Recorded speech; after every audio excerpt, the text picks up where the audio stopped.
What is the fake recall process in Kogi State? Because of our gross misconduct in the Senate that led us to a 6-month suspension where Kogi Central will not be represented at the National Assembly. The Senate. Hello people, you see Nigeria is now a banana republic. Powerful banana republic. Nothing is working anymore. The government is doing whatever it likes to achieve its desired ends. In Kogi State recently, a lady who is attached to the governor, an aide to the governor, is collecting fake signatures in order to recall Senator Natasha Akpoti of Central Kogi constituency.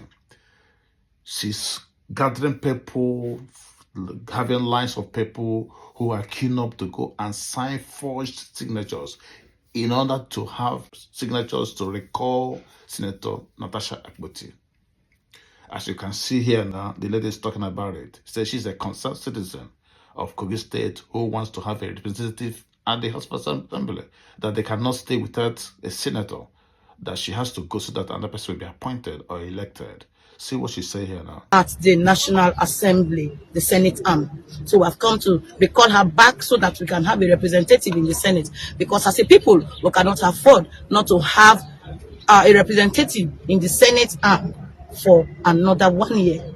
So we are here to tell her. She's saying that she's a concerned citizen of Kogi State, but this lady is an aide to the governor of Kogi State.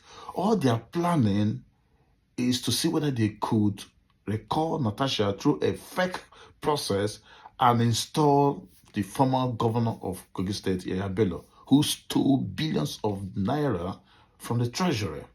Now, this lady has the audacity to come and tell Nigeria that they have collected 250,000 signatures out of 450,000 registered voters in Kogi State or in Kogi Central.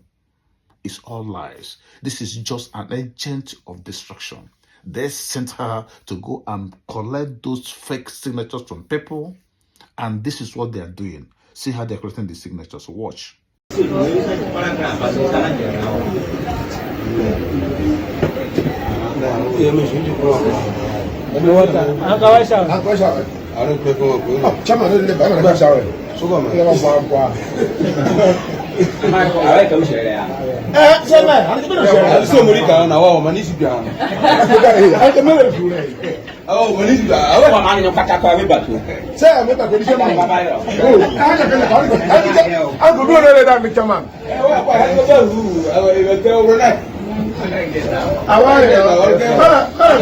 So this is how they collect the signature. You can see them here. You see them. Different rooms, different homes. They are writing signatures to record Natasha Akpoti. These are fake signatures that never existed.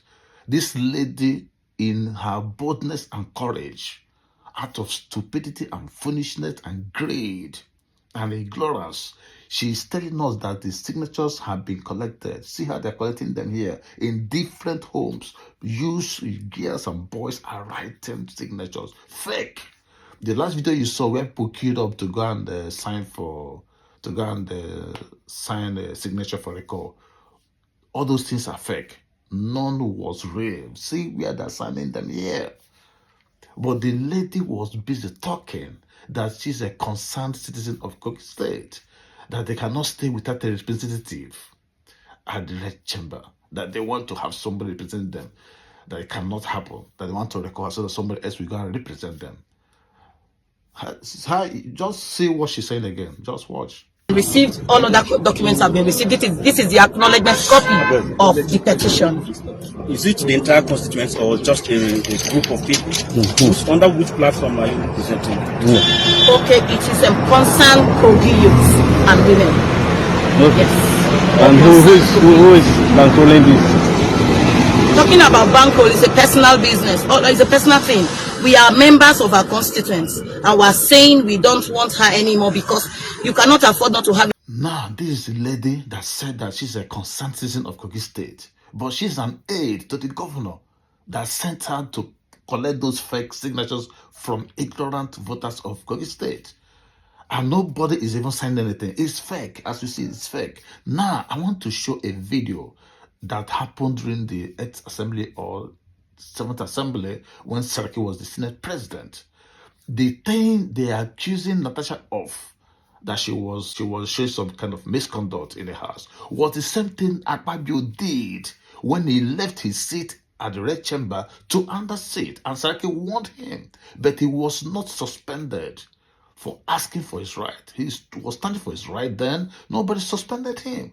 Watch the video. You can't speak from there now. You can go to your seat. Then when you get your seat, I'll recognize you.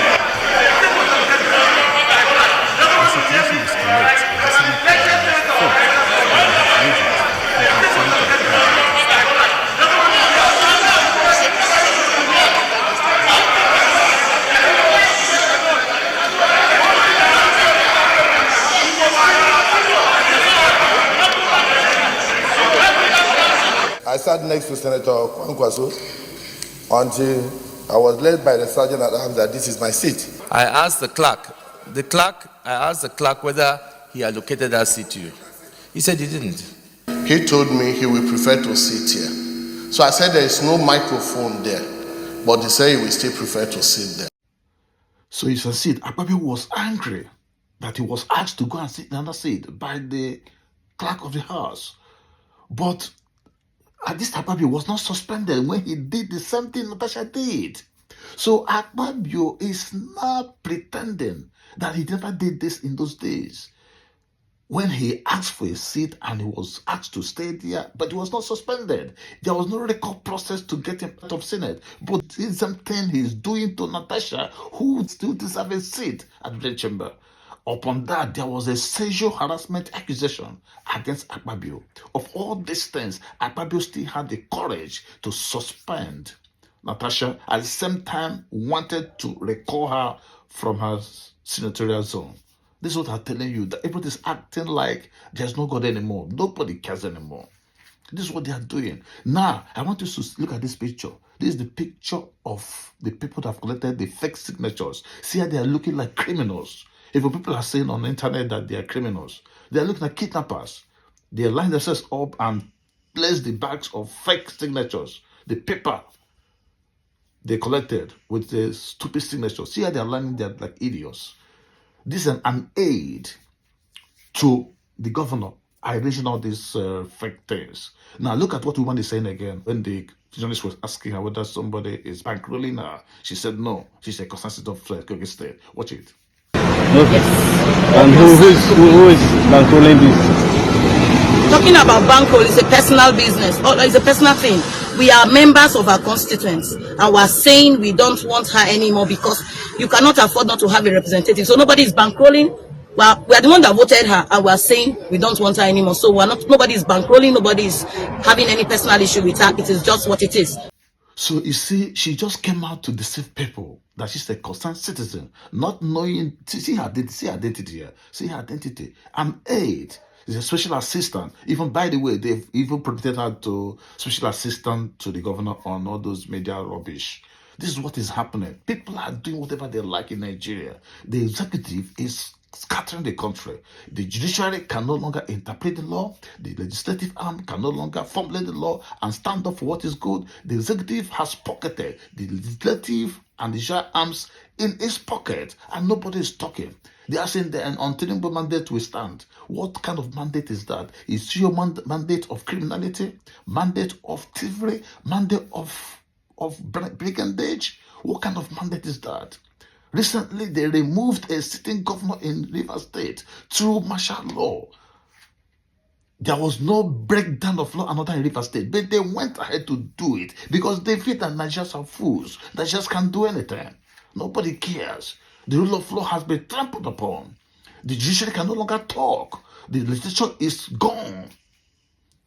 The presidency usurped the power of the legislature and the executive and judiciary in Rivers State, and nobody is saying anything because we are looking for what we are not seeing.